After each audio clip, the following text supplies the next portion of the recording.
चन्द्रां हिरण्मयीं लक्ष्मीं जातवेदो महावः तां महावः जातवेदो लक्ष्मीमनपगामिनीम्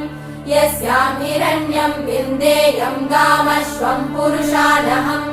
अश्वपूर्वां रथमद्यां हस्तिनादप्रबोधिनी